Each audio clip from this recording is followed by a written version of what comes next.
Karena Sukot dirayakan selama 7 hari, plus 1 hari, yaitu hari yang ke-8, yaitu yang disebut sebagai perayaan Shemini Atzeret. Ayatnya ada di mana? Ayatnya ada di dalam Imamat 23 ayat 39. Silakan Brother Henok untuk bisa baca buat kita semua. Terima kasih. Imamat 23 ayat 39. Demikian pula, pada hari ke-15, dalam bulan ke-7, ketika kamu mengumpulkan hasil ladangmu, kamu harus mengadakan perayaan bagi Yahweh 7 hari lamanya. Pada hari pertama adalah Sabat perhentian, dan pada hari ke-8 adalah Sabat perhentian juga. Ya, terima kasih. Soal lihat, di ayat ini dikatakan, perayaan bagi Yahweh selama 7 hari lamanya, itulah Sukot. Pada tanggal 15 dalam bulan ke-7, bulan Tisri. Ya, ingat kita harus pakai kalender Ibrani, bukan kalender Gregorian. Bulan ke-7 ini bukan bulan Juli, saudara, tapi bulan Tisri. Dan setelah 7 hari, dikatakan juga, pada hari pertama adalah Syabat perhentian. Ya, pada hari pertama. Jadi pada saat tanggal 15-nya adalah Syabat perhentian. Kemudian kalimat itu tidak berhenti sampai di sana. Dikatakan bahwa pada hari ke-8 adalah Syabat perhentian juga. Jadi pada hari ke-8 yang dihitung dari 15 Tisri itu juga merupakan Syabat Gadol. Jadi hari ini adalah Syabat Gadol.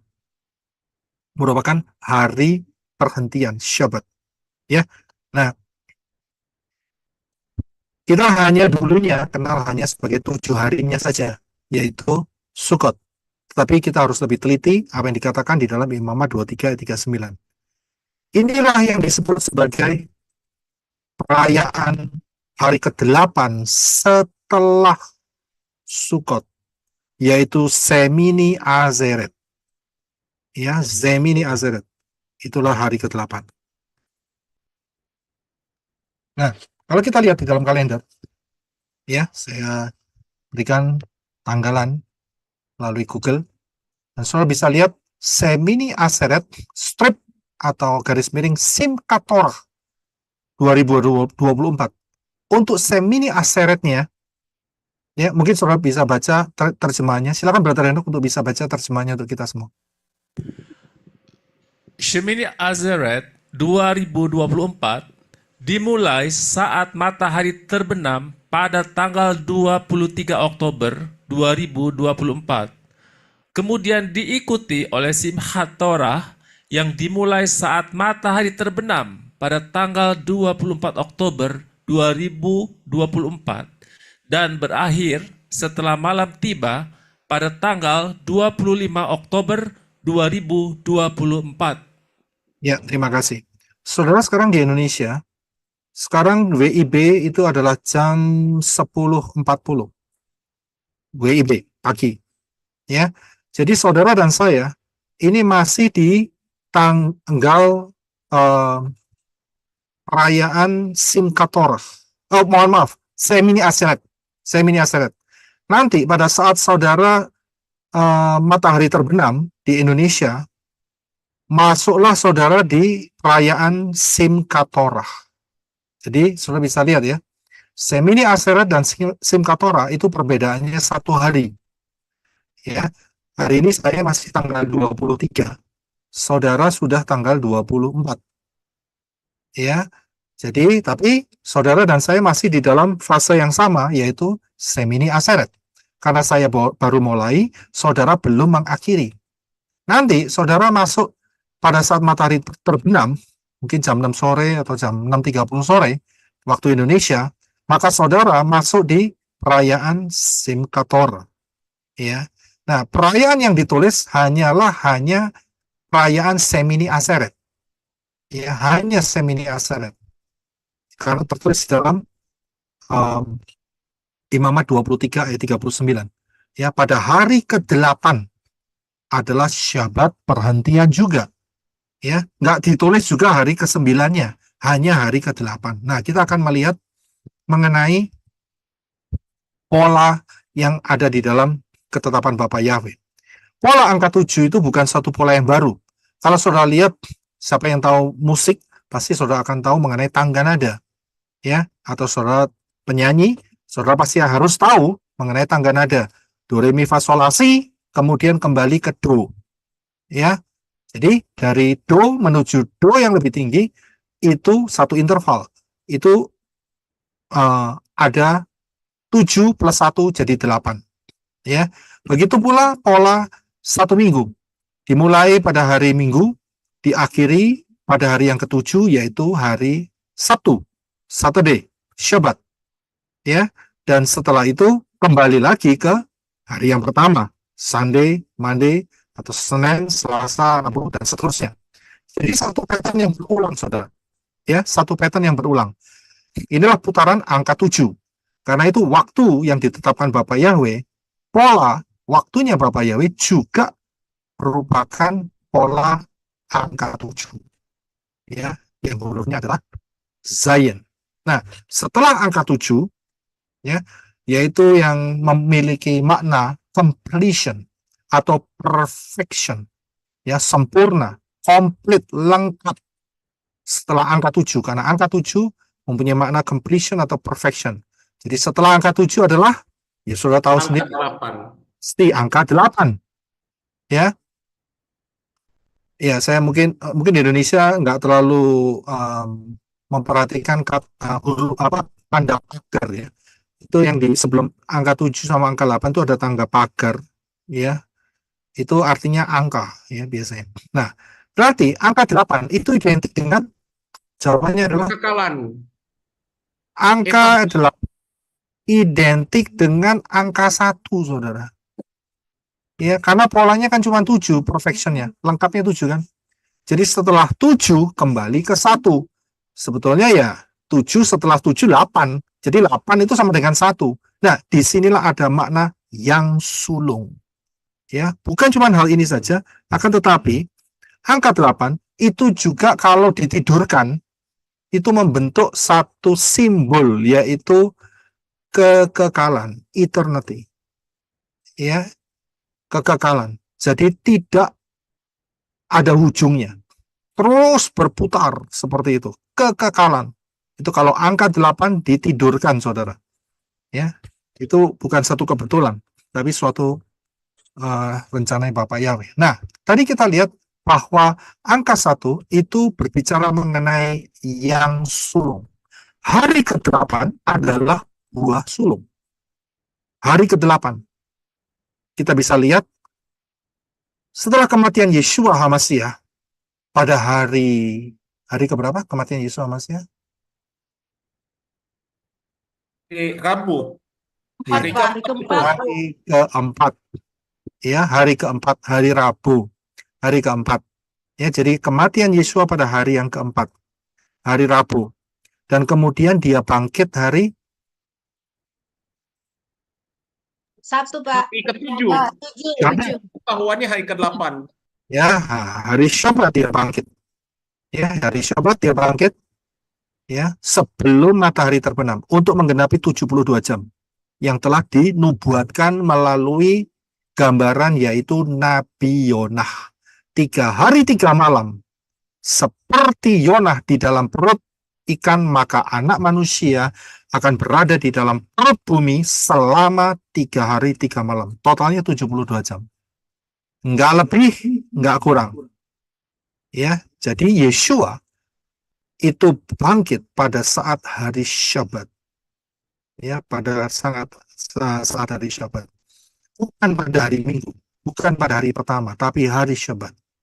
Nah, tetapi di dalam peristiwa itu, kalau kita baca di dalam kitab Yohanes, kita akan jeli dengan melihatnya bahwa ada satu peristiwa yang terjadi saat perempuan-perempuan itu pergi ke kubur pada hari Minggu pagi sebelum matahari terbit. Ya, jadi ada peristiwa yang tertulis di sana. Dan menariknya, yaitu peristiwa di mana satu orang perempuan yang namanya Maria Magdalena, dia yang betul-betul tidak mau kehilangan, ya, sang guru, yaitu Yeshua. dia tetap ada di sana, dan tiba-tiba apa yang terjadi? Ada satu peristiwa di mana dia dipanggil oleh Yeshua HaMashiach. Tapi sebelumnya kita akan baca, yaitu mengenai buah sulung. Itulah hari perayaan buah sulung, Yom Habikurim. Ya, kita baca di dalam 1 Korintus 15 ayat 23. Silakan, Brother. 1 Korintus 15 ayat 23. Namun, masing-masing sesuai dengan urutannya. Hamashiach sebagai buah sulung. Kemudian, mereka yang milik Hamashiach pada waktu kedatangannya. Iya, terima kasih. So, lihat ya. Urut-urutannya, Hamashiach sebagai buah sulung. Ya, buah sulung. Kemudian, mereka yang memiliki Hamashiach. Saudara memiliki Hamashiach? Saya memiliki. Ya, saudara. Amin, Pak. Confirm Amin. Saya saudara masing-masing. Saya juga, Pak. Mereka yang memiliki Saya memiliki. Hamashiach pada waktu kedatangannya. Jadi, dari ayat ini kita bisa pertama memastikan Yeshua adalah buah sulung. Itu yang pertama. Yang kedua adalah siapa yang menjadi yang sulung? Joseph Roy. Brother Lubis, Paul Pak. Huan. Pak. Jadi, Pak. Ali, Pak. Ya, Siap, Pena. Pak. saudara ngomong dengan diri saudara masing-masing di hadapan Bapak. Ya, saudara bisa lihat kan ayat ini. Namun masing-masing sesuai dengan urutannya. Hamashiach sebagai buah sulung, dia sudah bangkit menjadi buah sulung. Kemudian ayat ini tidak selesai sampai itu aja. Kemudian mereka yang memiliki Hamashiach pada waktu kedatangannya. Saya bisa lihat. Nah, kalau Amin. saya dan saya jeli, kita pasti tahu ini waktu kedatangannya ini yang kedatangannya yang mana? Ya, kedatangan yang mana ini? Hak paso. Harpaso. Amin. Harpaso. Kalau nggak Harpaso, second coming. Kalau second coming, ya sudah digilas sama 666. Betul kan? Iya. Jadi nanti yang di Harpaso, itulah yang menjadi sulung. Saudara bisa lihat. Ya, jadi saya harus paham ya, bahwa kata sulung ini bukan berarti, wah Pak, saya anak nomor 2 atau nomor 3. Nah, kan saya bukan anak sulung. Bukan itu. Bukan itu. Ya. Caranya, Pak. Memiliki Hamashiach. Walaupun saudara yang paling buncit, tahu buncit. Ya, itu bahasa Portugal. Ya. Terakhir. Yang paling terakhir, saudara bisa jadi yang sulung. Karena saudara memiliki Hamashiach. Sedangkan famili atau saudara kandung daripada saudara, itu mereka tidak memiliki Hamashiach. Saudara bisa lihat. Jadi mereka yang memiliki Hamashiach pada waktu kedatangannya, saudara dan saya, jadi yang sulung. Sama Amin. seperti Yeshua. Amin. Itu luar biasa, saudara. Nah, kita lihat dulu ya. Seperti yang kisah daripada Miriam Magdalena. Ya, silakan Brother Henok untuk bisa baca Yohanes 20 ayat 16 sampai 17. Silakan, terima kasih. Yohanes 20 ayat 16. Yeshua berkata kepadanya, "Hai Maria." Sambil menoleh, maka dia berkata kepadanya, "Rabi." Itulah yang disebut guru. 17.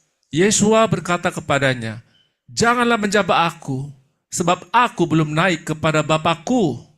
Namun pergilah kepada saudara-saudaraku dan katakanlah kepada mereka, aku naik kepada Bapakku dan Bapamu, juga Elohimku dan Elohimu." Ya, terima kasih. Saudara bisa lihat peristiwa ini. Yeshua bangkit pada hari yang ke-7 dan dia menunggu sampai dia diketahui oleh para murid. Ya, karena Yesus sudah menjanjikan 3 hari 3 malam aku akan mati, tapi setelah itu aku akan bangkit. Ya, dan dia sudah titip pesan sama murid-murid. Murid-murid nunggu, saudara. 3 hari 3 malam. Itu suatu penantian. Karena apa? Karena saat itu, ya, di mana terjadi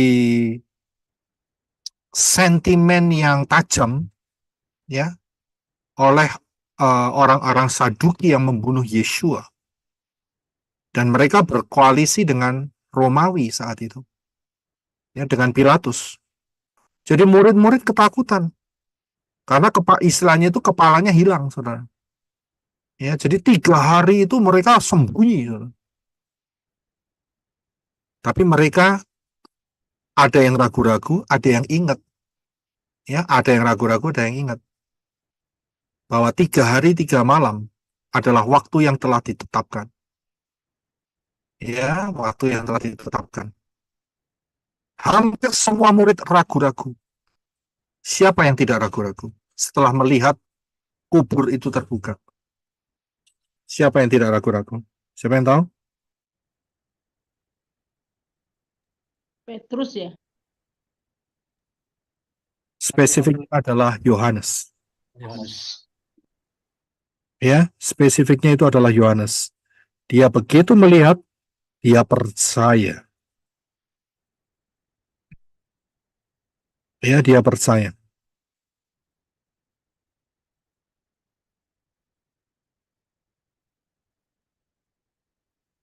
Nah, di peristiwa ini ada satu peristiwa yang unik, di mana sebetulnya Yeshua kan sudah pakai tubuh kemuliaan.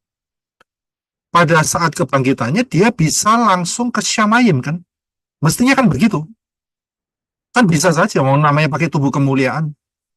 Ya, pada saat Sabtu, karena dia matinya hari Rabu jam 3 sore, maka kalau 72 jam, Yeshua bangkitnya Sabtu jam 3 sore, lebih sedikit. Ya, sebelum matahari terbenam.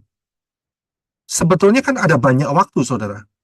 Kemudian saat Sabtu malamnya, ya kan, itu kan cukup banyak waktu itu untuk mencapai Minggu mungkin jam 5 pagi. Itu kan banyak sekali waktunya. Kemana aja Yeshua? Sudah bisa lihat? Tapi yang jelas melalui ayat ini dikatakan bahwa Yeshua tetap ada di sekitar mereka. Ya, memang tidak dijelaskan. Tetapi Yeshua tetap ada di antara mereka. Dan itu terbukti dengan perkataan yang Yeshua katakan ayat 17. Ya, jangan menjamah aku, sebab aku belum naik kepada Bapakku. Ingat, ini bukan dua pribadi loh ya. Ya, kita harus tahu. Yeshua sebagai wakil saudara dan saya harus menghadap atau menunjukkan dirinya di hadapan Elohim Yahweh sebagai unjukan. Itulah buah sulung. Ya, jadi sangat jelas sekali buah sulungnya itu pada hari setelah Syabat mingguan. Sangat jelas sekali. Kalau saudara perhatikan, orang Israel sekarang merayakan buah sulung tidak?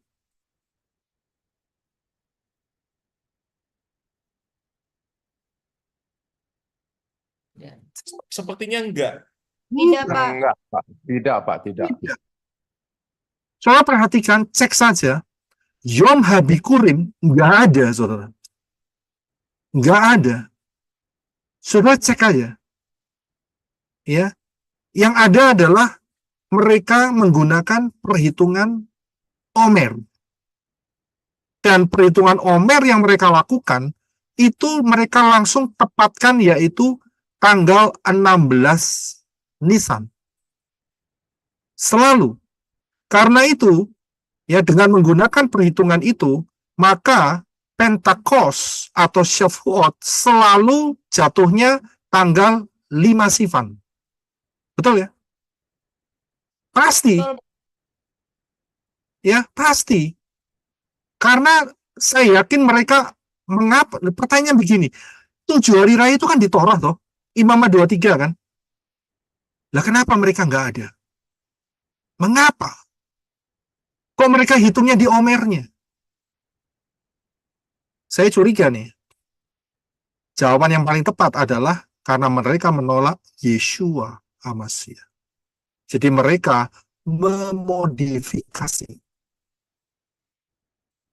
Saya bisa lihat. Jadi mereka tidak pernah merayakan Yom Habikurim. Saudara cek. Yom Habikurim 2024 kosong, tidak ada. Saudara lihat kalender Ibrani, ya berdasarkan orang Ibraninya sendiri, nggak ada. Yang ada adalah perhitungan Omer 16 Nisan. Dari sini kita lihat ada pergeseran. Padahal Bapak Yahweh sudah menetapkan ada perayaan unjukan. Lah kayak gitu kapan perayaan unjukannya? Nggak ada, mereka ganti. Banyak yang terkecoh. Karena itu mereka sangat percaya bahwa Pentakos jatuhnya 5 Sivan.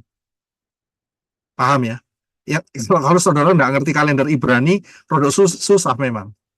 Ya, jadi mereka jatuhnya 5 Sivan. Saudara. Nah, yang ngikutin Pentakos 5 Sivan itu berarti spiritnya kena sama mereka. Penolakan terhadap Yeshua HaMashiach. Walaupun mereka mengatakan aku percaya Yeshua HaMashiach, tapi tetap terserempet di sana. Ya, karena tidak merayakan Yom Habikurim. Tidak merayakan Yom Habikurim, saudara. Padahal Yom Habikurim ini penting banget loh. Penting sekali. Ya, sangat-sangat penting. Dan Yom Habikurim itu selalu hari ke-8. Pasti hari ke-8. Ya, maksudnya perhitungan saat masanya Yeshua bangkit. Ya, masa Yeshua bangkit pada saat itu, kemudian Yeshua bangkit pada hari ke-7 kan? Berarti pada saat itu Yom Habikurimnya itu adalah hari ke-8-nya. Ya, jadi Yom Habikurim jatuhnya selalu hari ke-8. Ya, hari pertama. Ya, itu Yom Habikurim. Jadi bagi mereka yang nggak ngikutin perayaan Yom Habikurim dengan benar, ya berarti mereka keserempet itu. Ya, kecipratan atau terkontaminasi dengan spirit anti HaMashiach. Betul kan? 15-an ya. Ya karena mereka mau ikut pola yang aslinya katanya gitu loh. Tapi kan sebetulnya nggak demikian menurut pola daripada Imamat 23. Saya bisa paham ya? Ya, jadi inilah mengapa Yeshua mengatakan kepada Miriam, jangan jamah aku, sebab aku belum naik kepada Bapakku. Untuk apa Yeshua naik? Pertanyaan gitu kan? Untuk apa Yeshua ngomong seperti ini? Kenapa aku harus naik? Karena unjukan. Ini cocok dengan Imamat 23. Yaitu pada saat perayaan Yom Habikurim, mereka harus mengunjukkan berkas-berkas.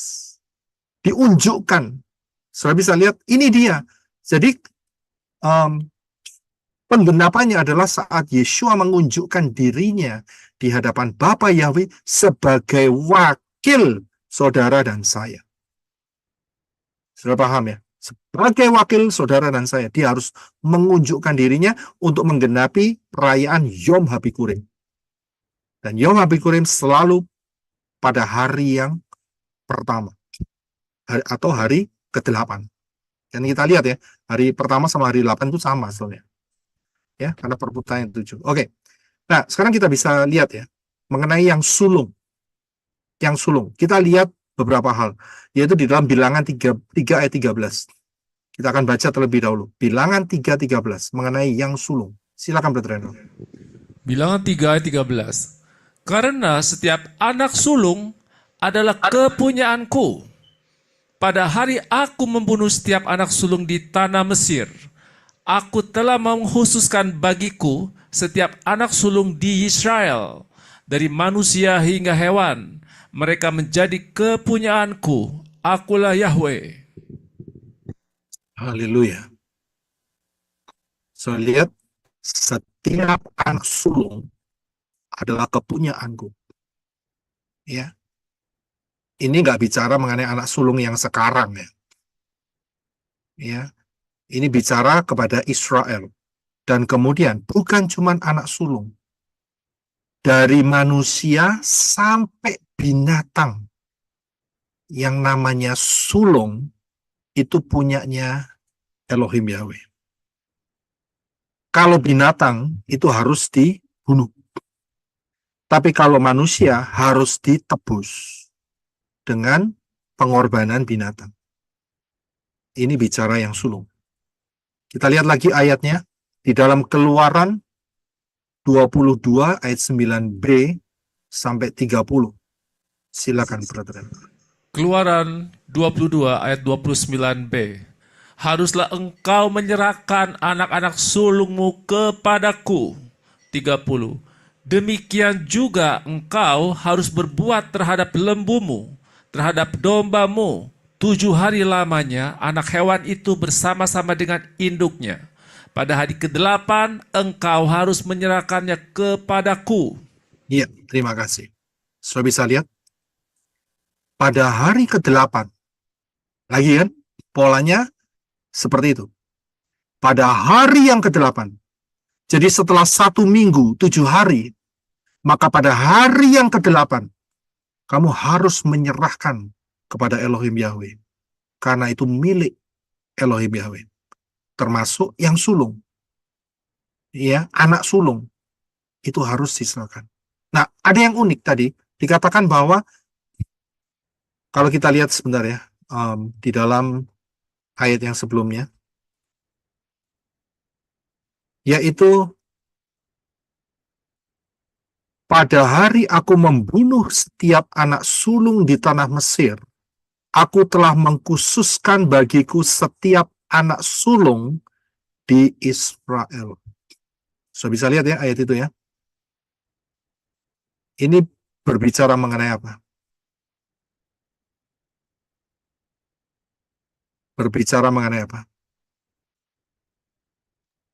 Bukan 144, Pak. Bukan, Yang bukan. bukan. Tadi dikatakan aku membunuh anak sulung Mesir, dan saat itu aku dikatakan apa? Mengkhususkan bagiku anak sulung Israel. Yang satu dibunuh, yang satu dikhususkan. Ini bicara mengenai apa? Yesua, Ini- Pak. Ini bicara mengenai transfer. Saya pernah mengatakan kepada saudara bahwa dosa itu harus ditransfer. Betul kan? Saudara tadi di atas dibacakan bahwa saudara dan saya nanti kan jadi sulung kan. Yesua kan sulung terlebih dahulu.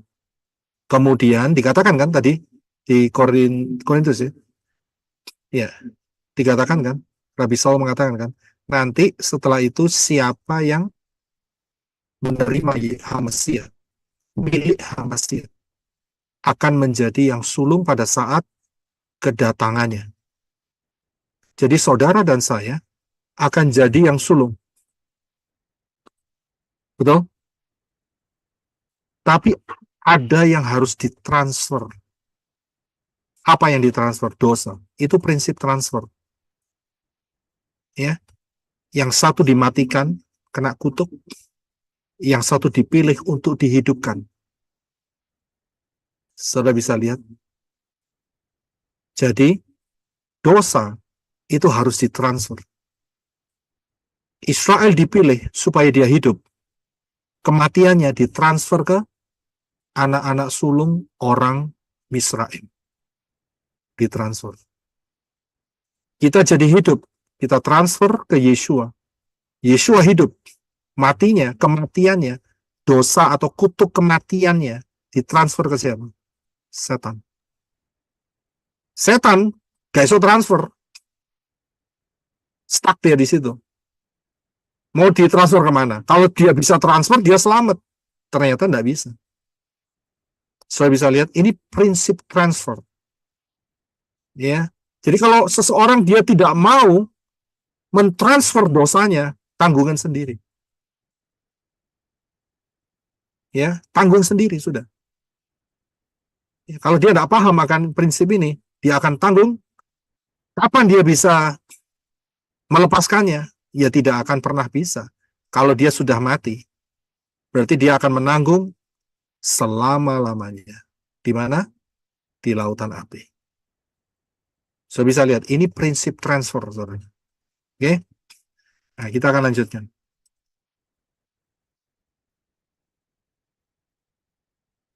Ya.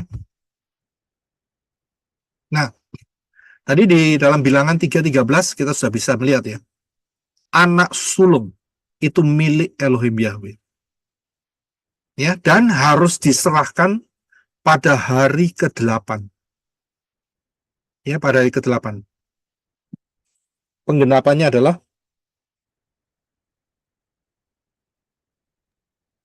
1000 tahun, 1000 tahun masa damai. ya, oke. Penggenapannya adalah ini, saudara. Yaitu di dalam Yakobus 1 ayat 18 dan Ibrani 12 ayat 22 sampai 23. Silakan Brother Renok. Yakobus 1 ayat 18. Atas kehendaknya sendiri, dia telah memperanakan kita oleh firman kebenaran, supaya kita menjadi seperti suatu buah sulung dari ciptaannya. Ibrani 12 ayat 22.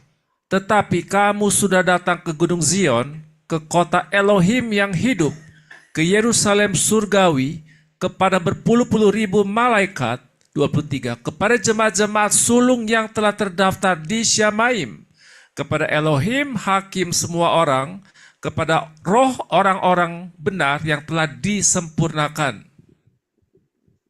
Ya, terima kasih. So, perhatikan di Yakobus 1:18. Atas kehendak Yahweh sendiri, dia, Yahweh, telah memperanakkan kita oleh firman kebenaran. Ya, jadi kita diperanakkan dari firman kebenarannya, supaya kita menjadi suatu buah sulung dari ciptaannya.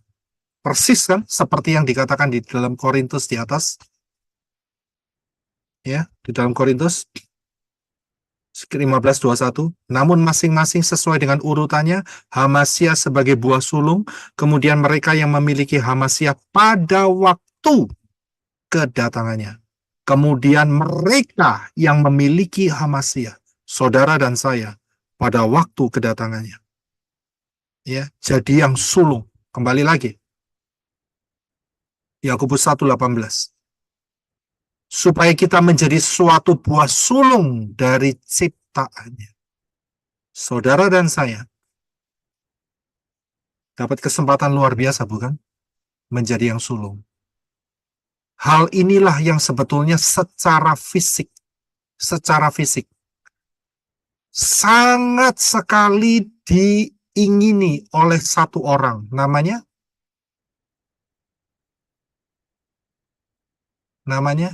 Yakov. Yakov. Betul. Secara fisik, kisah fisik, inilah yang diingini oleh Yakov.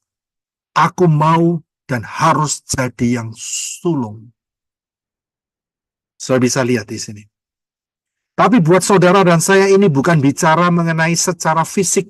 Saya anak paling kecil, bagaimana saya bisa menjadi yang sulung? Tidak. Bukan itu. Tapi buat saudara dan saya, bagian kita adalah secara spiritual.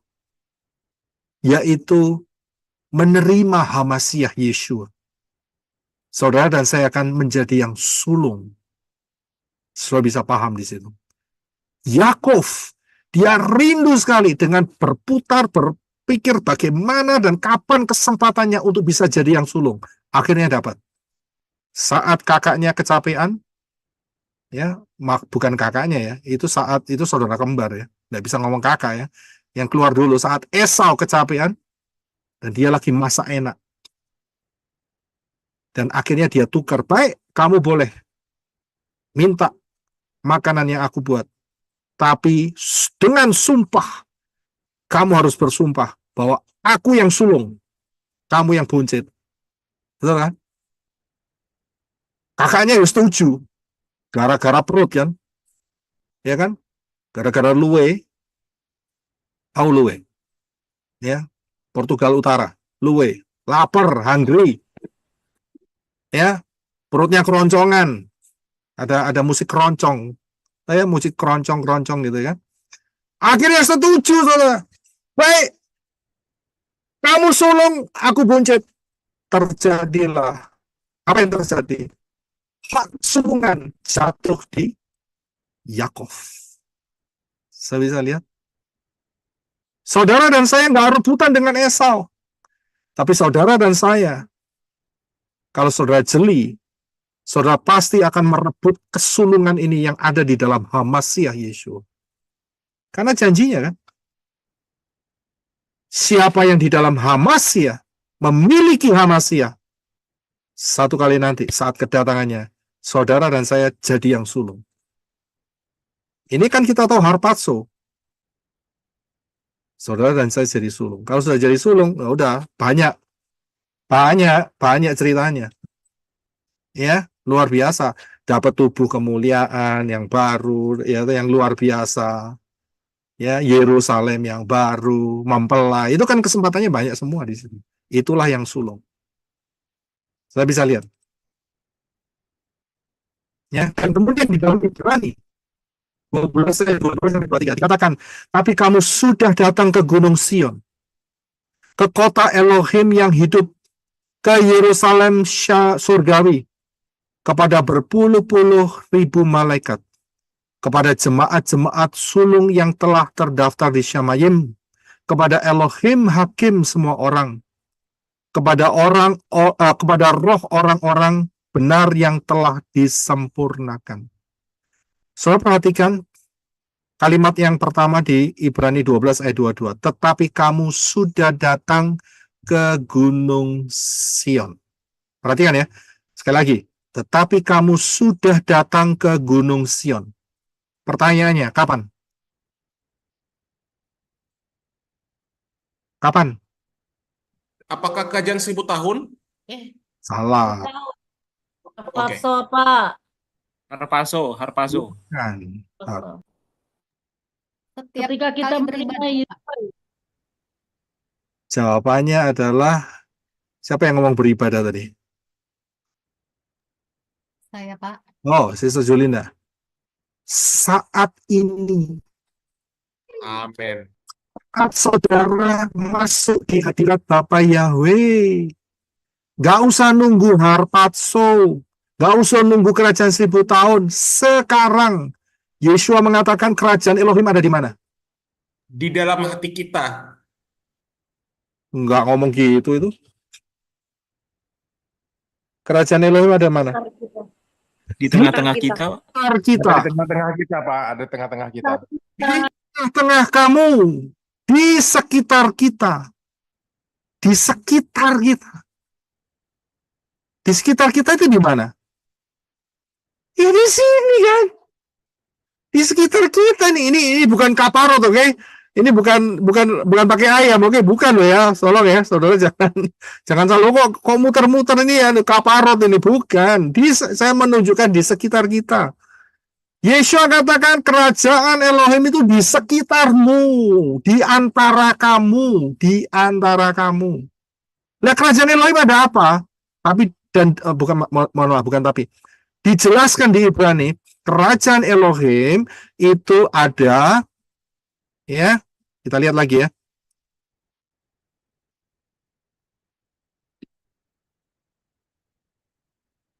Kerajaan Elohim ada apa? Ada berpuluh-puluh ribu malaikat. Jadi ada berapa malaikat yang di sekitar kita? Berpuluh-puluh ribu malaikat, saudara. Dan kita sudah bisa ke Yerusalem sorgawi. Ternyata Gan Eden atau Taman Eden itu juga disebut Yerusalem sorgawi. Tapi nanti ada Yerusalem baru. Lain lagi ceritanya. Tapi di sini dikatakan, saudara dan saya sudah datang. Saudara bisa lihat. Jadi saat kita worship, kita saat menyembah, saat saudara berjalan, kemanapun saudara berada, di sekitar kita ada berpuluh-puluh ribu malaikat Elohim Yahweh. Itu yang pertama. Yang kedua, di sekitar kita ada jemaat-jemaat sulung yang telah terdaftar di Syamayim. Siapa itu? Jemaat-jemaat sulung yang telah terdaftar. Kita semua. Ya, saudara dan saya. sudah terdaftar secara spirit, kita bisa ada di tempat itu juga. Kemudian dikatakan kepada Elohim hakim semua orang. Siapa? Kita datang ke Elohim Yahweh, Bapa Yahweh dalam Yeshua HaMashiach. Ya, inilah Gunung Sion. Ya, bukan Gunung Sion yang ada di Yerusalem sekarang secara fisik, tidak, di sekitar saudara. Kemudian kepada roh orang-orang benar yang telah disempurnakan. Siapa ini? Siapa? Roh orang-orang benar yang telah disempurnakan. Kita. Ya, kita masih nunggu. Yang sudah Mereka yang Abraham, Ishak, Abraham, yang sudah diangkat Yesua, Pak. Saat Yesua bangkit, mereka keluar juga dari kubur. Itu rohnya mereka sudah disempurnakan. Karena tidak lagi berada di mana? Di mana? Abraham Kusom. Abraham. Iya, pangkuan Abraham. Abraham Bosom. Tidak lagi di sana.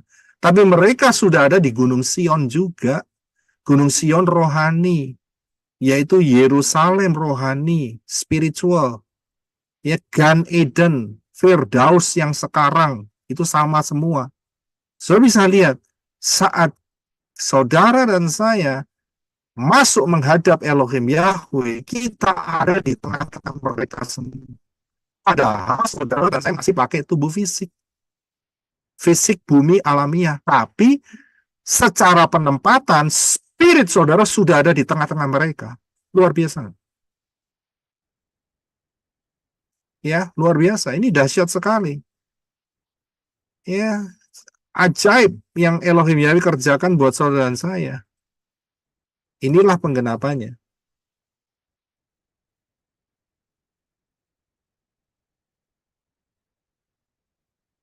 Mengapa hari ke-8? Mengapa harus diserahkan hari ke-8? Mengapa hari ke-8? karena semua Kan tadi dikatakan yang sulung. Binatangmu, kerbaumu, lembumu, sapimu, dombamu. Ingat ya. Yang berkuku belah dan memamah biak. Ya. Jadi yang tidak masuk adalah yang bersejenis lainnya. Ya, termasuk ayam. Ya, kucing, anjing, jangan harap masuk. Ya.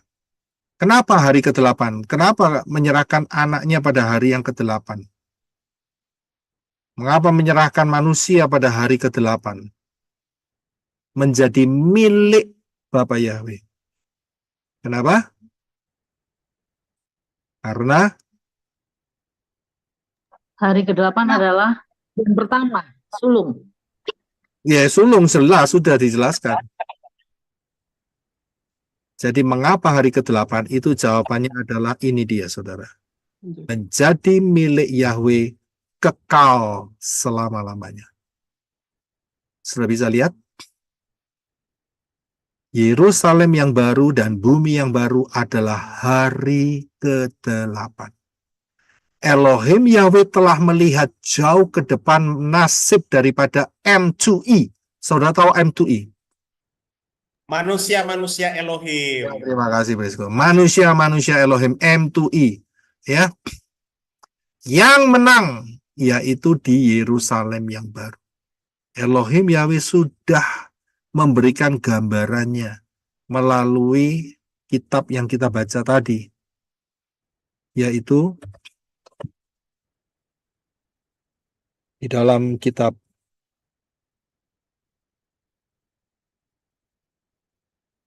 Keluaran sudah dinyatakan mereka harus diserahkan pada hari ke-8. Ya, dan itu menjadi milik Yahweh. Itu merupakan satu pictures, satu gambaran akan menjadi milik Yahweh sepenuhnya pada hari ke-8, yaitu pada fase di mana Yerusalem baru dan bumi baru ada. Dan itu kekal untuk selama-lamanya.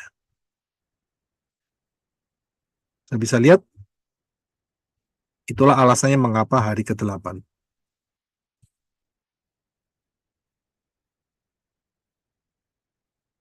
Ya, hari ke-8 adalah, kan kita lihat kan polanya, masa fana atau sementara itu kan hanya 7.000 tahun. Hanya 7.000 tahun. Hanya 7 hari. Hanya 7 hari, yaitu sama dengan 7.000 tahun. Berarti setelah 7 hari, masuklah hari ke-8. Masuklah ke dalam Yerusalem dan bumi yang baru yang kekal. Ya, saya bisa lihat ya di sana ya.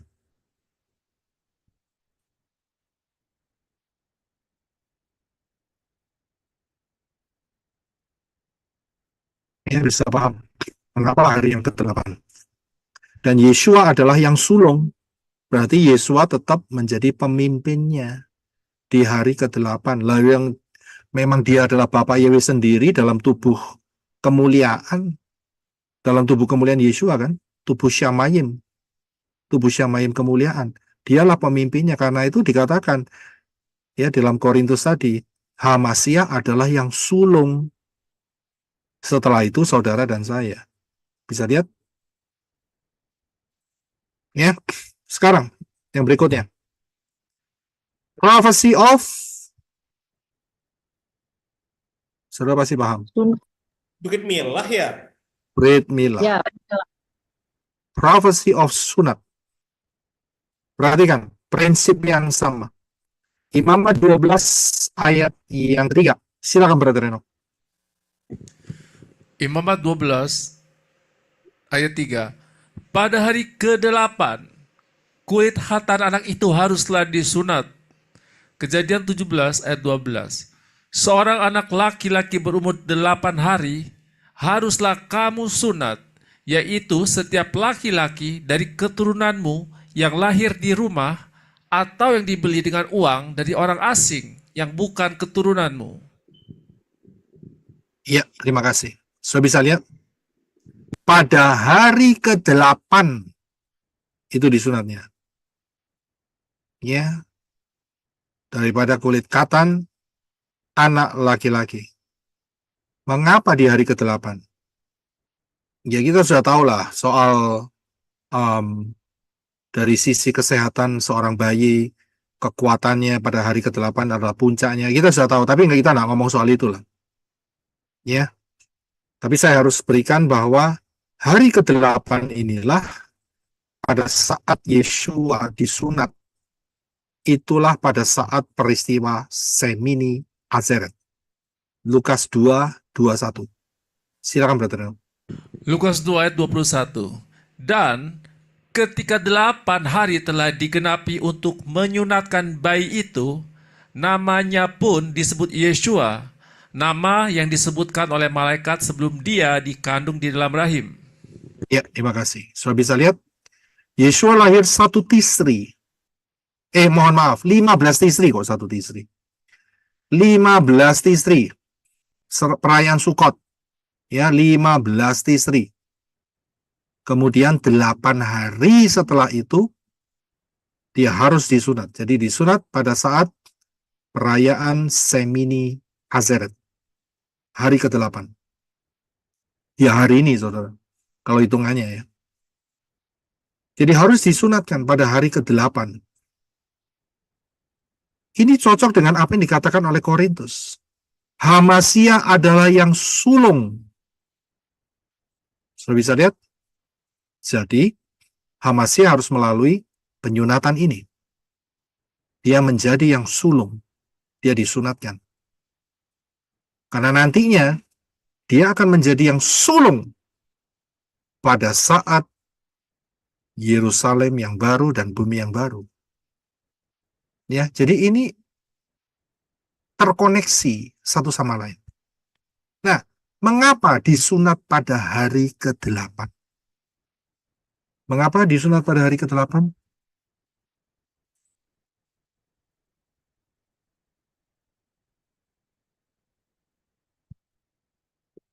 Mengapa disunat pada hari ke-8? Instruksinya kan?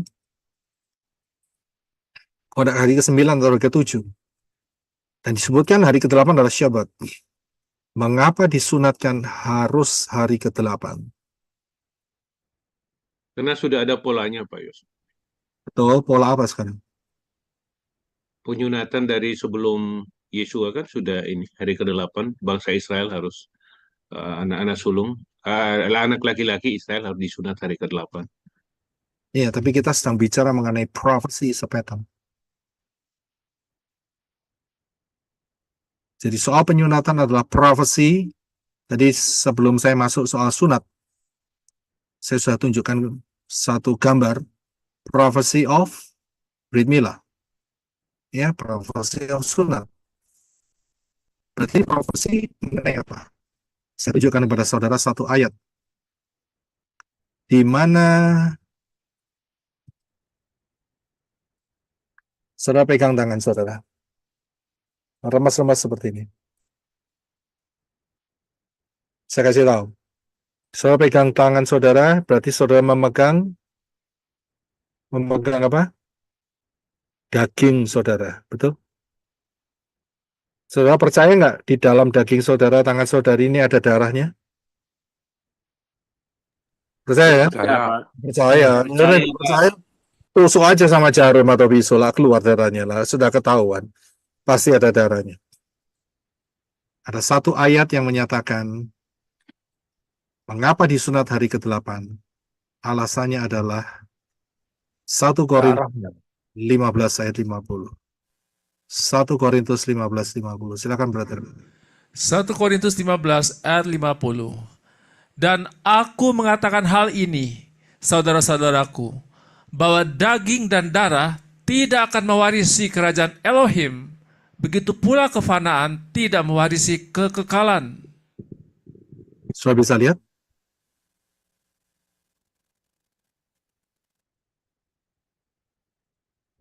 Pegang lagi. Darah dan daging tidak boleh masuk Syamayim. Lah kalau gitu bagaimana? Darah dan daging, saudara dan saya nggak boleh masuk Syamayim. Bikin sampah di sana. Betul kan? Bikin sampah. Darah dan daging nggak boleh masuk. Yang boleh masuk Tubuh kemuliaan. Kemuliaan. tubuh kemuliaan. Saya bisa lihat. Karena itulah gambarannya adalah disunat. Saya bisa lihat dari gambar ini.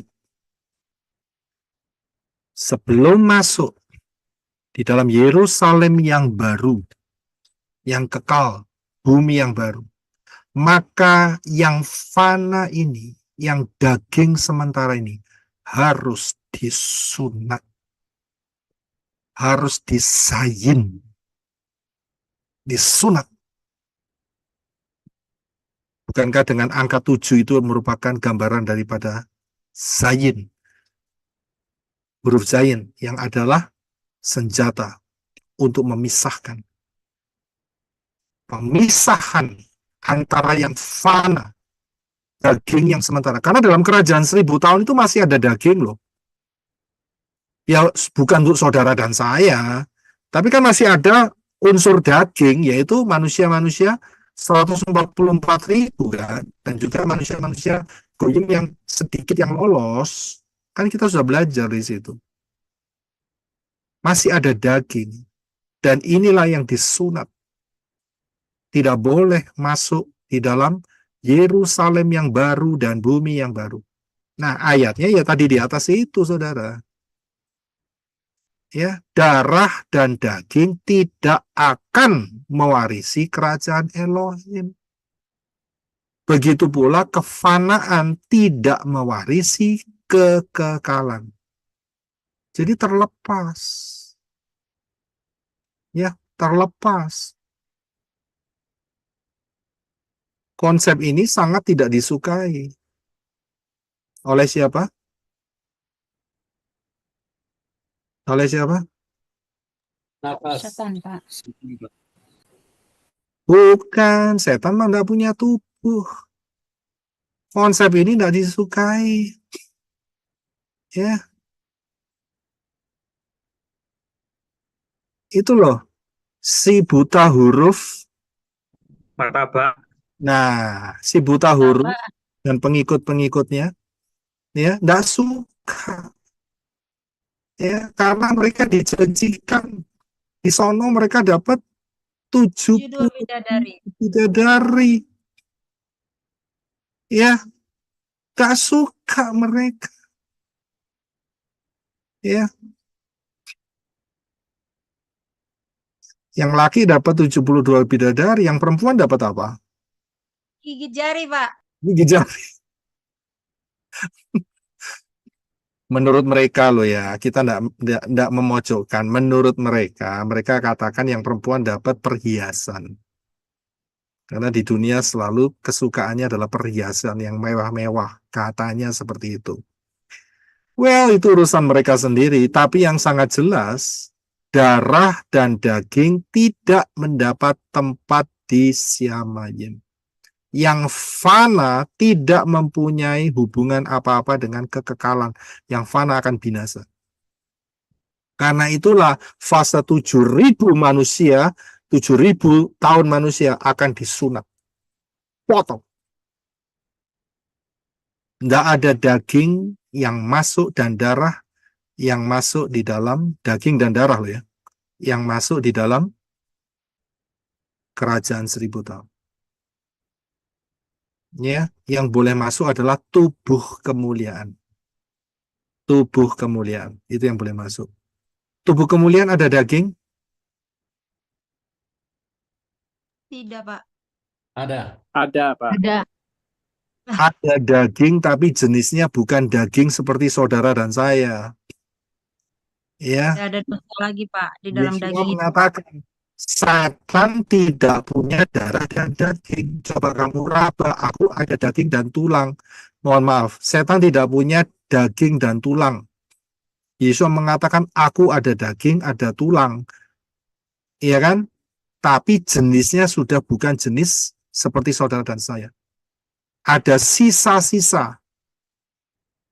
Ya, sisa-sisa. Darahnya hilang buat saudara dan saya. Ya, hanya tubuh kemuliaan yang boleh, bukan daging atau tulang atau darah yang fana. Saudara dan saya pakai yang fana. Yang fana inilah yang nggak boleh masuk, paham ya? Jadi jangan begitu. Wah, itu katanya ada daging bisa masuk ke Syamayim. Ingat, yang fana, ya, kita memiliki tubuh yang seperti Yesua HaMasyiah. Ya, jadi nggak ada lagi kebinasaan. Ya, karena kebinasaan itu yang fana. Saya bisa lihat darah dan daging tidak akan mewarisi kerajaan Elohim. Jadi, setelah 7.000 tahun disunat, di Zion, masuklah kekekalan. Kemudian Wahyu 21 ayat 1 kita baca terlebih dahulu sebelum masuk dalam topik ini. Yang terakhir. Silakan Brother. Wahyu 21 ayat 1. Dan aku melihat langit yang baru dan bumi yang baru, karena langit yang pertama dan bumi yang pertama telah berlalu dan laut pun tidak ada lagi. Ya, terima kasih. Langit baru dan bumi baru. Ini ayatnya juga ada di dalam kitab Yesaya. Yaitu di dalam Yesaya 65 ayat 17 dan 18. Silakan Brother. Yesaya 65 ayat 17. Sebab itu, lihatlah, aku menciptakan langit baru dan bumi baru, dan hal-hal yang dahulu tidak akan diingat lagi, dan tidak akan timbul lagi dalam hati. 18. Bagaimanapun juga, bergembira dan bersukacitalah selama-lamanya atas apa yang aku ciptakan. Sebab, lihatlah, aku menciptakan bagi Yerusalem sebuah sukacita dan kegembiraan bagi bangsanya. Amen. Dikatakan di sini, aku menciptakan, Yahweh menciptakan langit baru dan bumi baru. Ayat ini mempunyai makna ganda. Yang pertama adalah yaitu langit baru dan bumi yang baru mengenai penggenapannya di dalam kerajaan 1000 tahun. Mengapa langitnya baru? Karena langit yang hari ini kotor. Kenapa langitnya hari ini kita kotor? Langit di tempat saudara dan saya kotor nggak? Kotor. Kotor dari apa? Polusi, Pak. Polusi, Pak. Polusi. Bukan. Roh-roh jahat, Pak. Roh-roh jahat. Nah, itu dia. Kita melawan roh-roh jahat di udara. Ini nggak ada urusannya dengan polusi. Jadi roh jahat yang ada sekarang itu ada di langit kita. Sudah bisa lihat? Beredar-edar. Kotor itu. Itu roh-roh jahat, roh-roh najis. Itu kotor.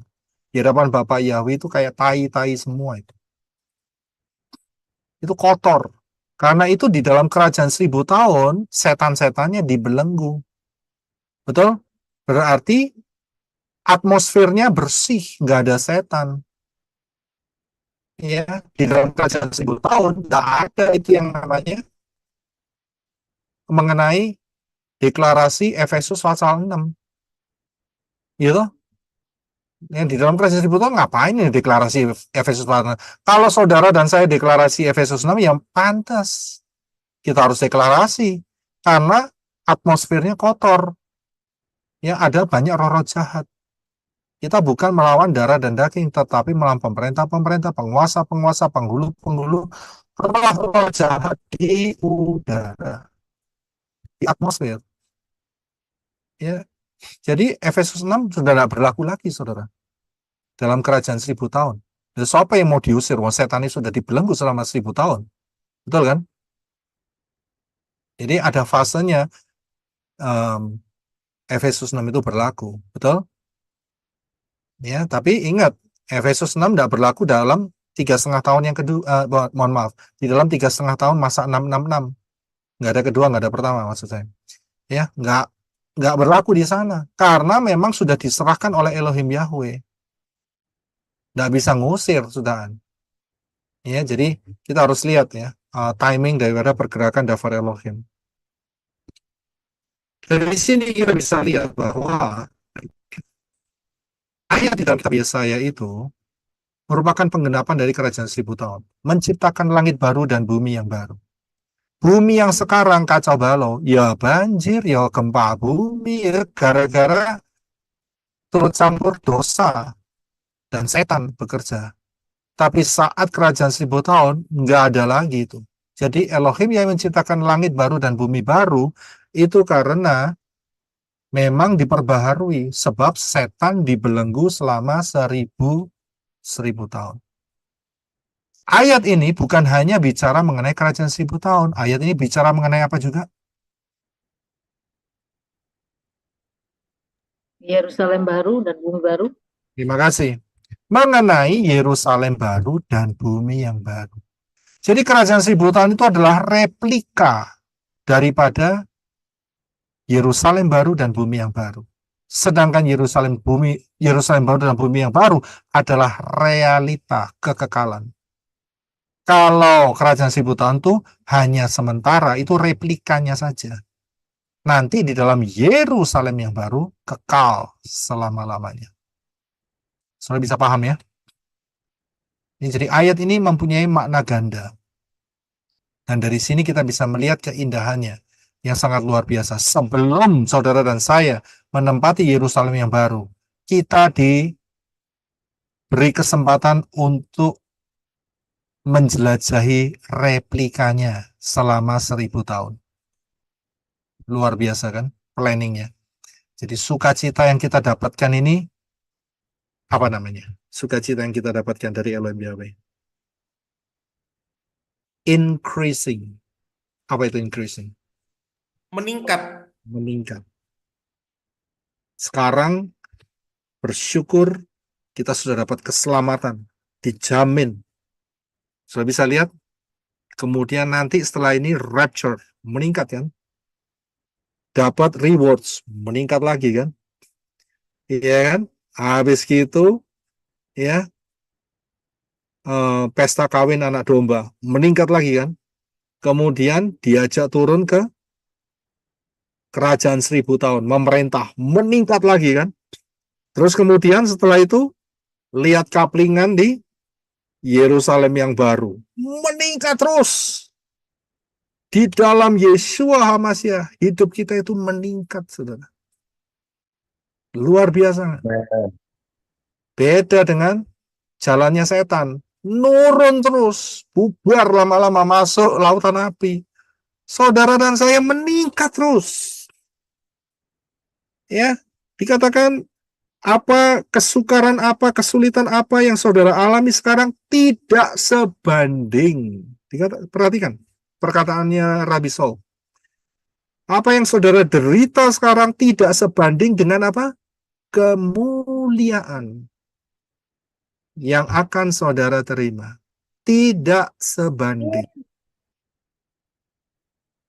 Ya, karena itu jangan kalah dengan problem yang ada sekarang.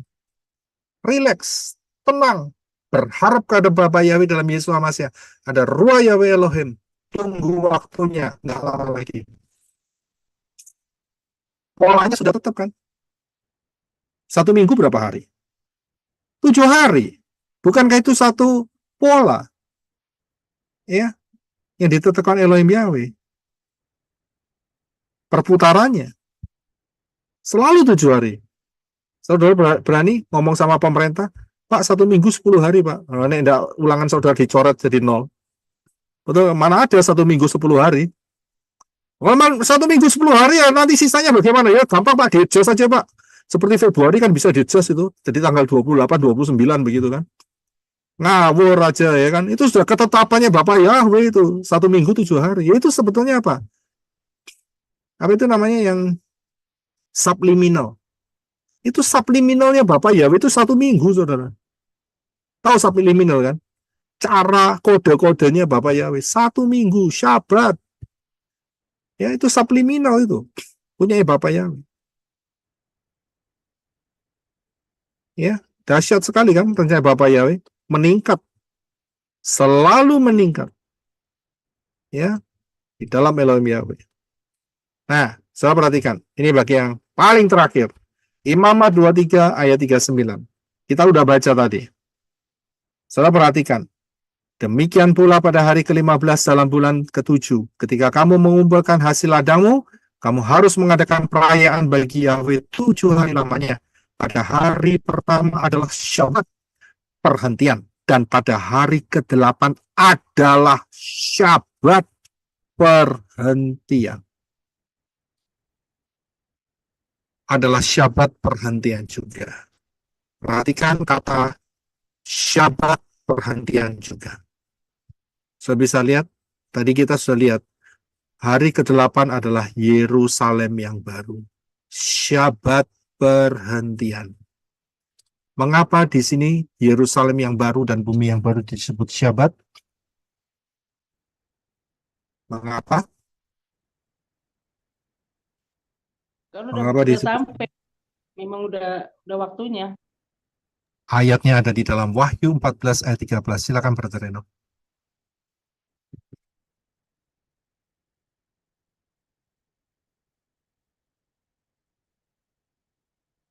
Wahyu 14:13, silakan dibaca Brother Reno. Wahyu 14 ayat 13. Aku mendengar suara-suara dari Samaim berkata kepadaku, tuliskanlah, berbahagialah orang-orang mati yang mati di dalam Tuhan mulai dari sekarang. Benar kata Roh, supaya mereka dapat beristirahat dari jerih lelah mereka dan perbuatan-perbuatan mereka menyertai mereka. Ya, terima kasih. So, perhatikan kata beristirahat. Itulah Syabat. Berbahagialah orang-orang mati yang mati di dalam Adon Yeshua HaMasyiah. Berbahagia. Karena mereka beristirahat dari jerih lelah. Inilah mengapa disebutkan di dalam imamat adalah Syabat perhentian juga. Syabat yang kekal untuk selama-lamanya. Dan Perbuatan-perbuatan mereka menyertai mereka. Perbuatan yang mana nih?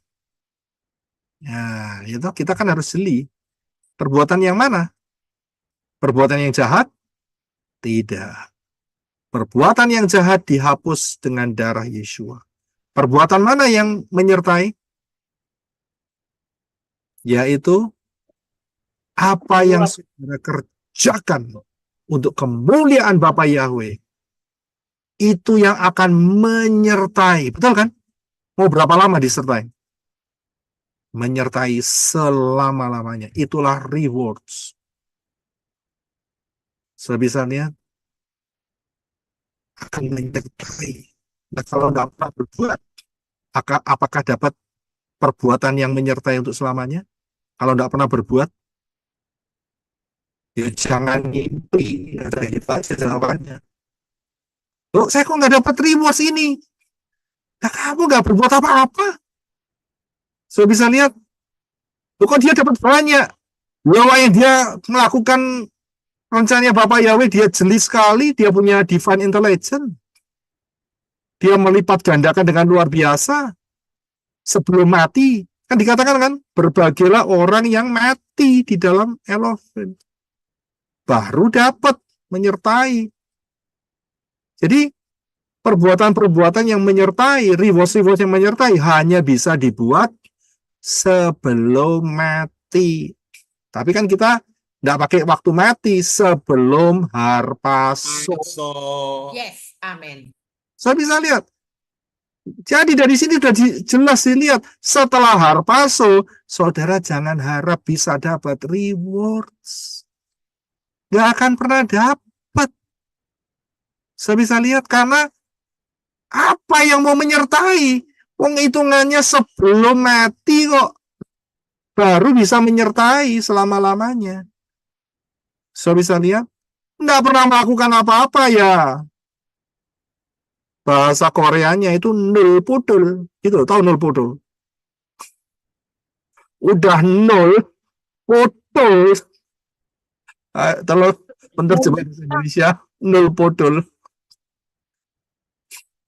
Ya, saya enggak ya apa itu bahasa Indonesia apa nul pudul. Ibu Ruby ini apa nul pudul itu? Nol besar ya, Pak. Nol besar itu, Pak. Nol besar. Nol besar. Nol pudul. Pudul itu malah besar sih. Nol kecil. Pudul. Iya, besar maksudnya. Putus. Itu zong, Pak, itu Dan nggak ada apa-apa. sama sekali nggak dapat apa-apa, total tidak dapat apa-apa sudah. Nol pudul sudah. Ya. Pak, saya kepingin buah semangka. Lu nggak pernah nabur buah semangka, udah bersemangka gimana? Bisa lihat di situ. Ya, saya mau kepingin dapat durian di ladang saya. Nanam satu biji aja nggak pernah. Ya jangan pernah ngimpi, udah aja ceritanya, betul kan? Ya kalau siapa yang menabur ya dapat, yang nggak nabur ya sudah bye-bye gitu. Ya, jadi saudara harus paham kalimat-kalimat ini begitu. Haleluya. Jadi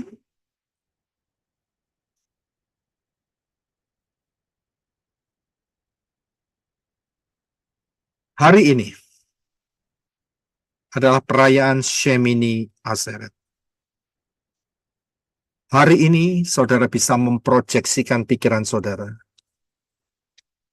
Satu kali nanti, Yosef Roy ada di dalam Yerusalem yang baru. Saudara ngomong sendiri-sendiri di hadapan Bapak Yahweh. Saya cuman kasih saudara pancingan gitu. Shemini Atzeret, hari ke-8, satu kali nanti. Saudara dan saya, Yosef Roy dan tim semua ini, ya, Ibu Dasa Wang Fang, Angel, Elizabeth, ya, Elijah, semua tim Arizona, ya, nggak bisa sebut satu-satu, saudara, terlalu panjang, saudara. Saudara nyebut aja diri saudara masing-masing. Saudara, saya nyebut saya sama keluarga begitu ya. Satu kali nanti Semini Aseret kekal. Semini Aseret. Di dalam Yerusalem yang baru. Dan di dalam Yerusalem yang baru sudah ditetapkan. Aku tunjukkan kepadamu mempelai. Begitu ditunjukkan, yang muncul apa? Kota. Jadi yang masuk kota itu mempelai. Saudara bisa lihat? Itu kategorinya, saudara. Yang masuk itu mempelai. Nek tidak masuk, bumi baru. Raja-raja bumi. Ya, raja-raja bumi. Bumi baru. Ya, jadi saudara paham di sini? Ya, happy semi aseret. Satu kali nanti, saudara dan saya. Yerusalem yang baru. Rahasianya luar biasa. Sangat-sangat dahsyat. Mengapa Semini Aseret ditetapkan sebagai Syabat? Inilah Syabat perhentian kekal untuk selama-lamanya. Dan apa yang saudara sudah lakukan, perbuatan-perbuatan itu akan menyertai saudara kekal selama-lamanya. Luar biasa. Dan ini sudah dibuktikan dengan saksi mata. Ini bukan cerita bohong. Ini bukan cerita fiksi. Ini dibuktikan dengan saksi mata. Yaitu Yeshua HaMashiach sudah bangkit dari kematian. Disaksikan oleh 500 orang. Bahkan lebih. Dan disaksikan naik ke Syamayim. Murid-murid Yeshua mengatakan, akulah saksi. Saudara bisa lihat? Jadi ini disaksikan. Bukannya nggak disaksikan. Ada saksinya. Kemudian diceritakan selanjutnya sampai ke saudara dan saya. Kita percaya akan kesaksian. Bukan cerita bohong. Saudara bisa lihat? Yang dipaksa untuk nulis, si buta huruf, ya, ditemuin oleh malaikat, itu nggak ada saksi, saudara. Nggak ada saksi. Wong dia ngomong sendiri, katanya ketemu malaikat, katanya. Begitu loh. Kan nggak ada saksi. Tapi saudara dan saya, no, kita punya dasar saksi-saksi. Yang lihat Yeshua HaMashiach, dia tunjukkan sampai 500 orang. Kita aja di sini 51 orang, saudara. Ya, yang lagi on. Sebagian tutup kamera, sebagian buka kamera, ya terserah sih. Tapi 51 dikali 10 ditunjukkan 500 orang. Mau nggak percaya bagaimana? Nah, nggak percaya kebangetan. Sudah gitu aja. Saya bisa lihat sangat dahsyat. Tidak lama lagi kita akan masuk di dalam 6.000 tahun sejak kejatuhan Adam dan Hawa. Hati-hati, saudara. Hati-hati, waktunya sudah mendekat. Tidak lama lagi akan ada harpazo. Kita tinggal tunggu tanggalnya saja. Siapa yang belum masuk di dalam keselamatan, segera masuk. Keselamatan dari bangsa Yehudi yaitu melalui Yeshua. Yod Shin Waw Ayin. Dan siapa berseru dalam nama Yahweh akan diselamatkan. Segera baptis dalam baptisan yang benar, yaitu di dalam nama Yahweh, dalam nama Yeshua HaMashiach, dan di dalam Ruah Yahweh Elohim. Belajarlah firman Dafar Elohim, berjalanlah penuh dan dipimpin oleh Ruah Yahweh Elohim dengan setia sampai harpazo. Bapak Yahweh memberkati saudara sekalian. Shalom.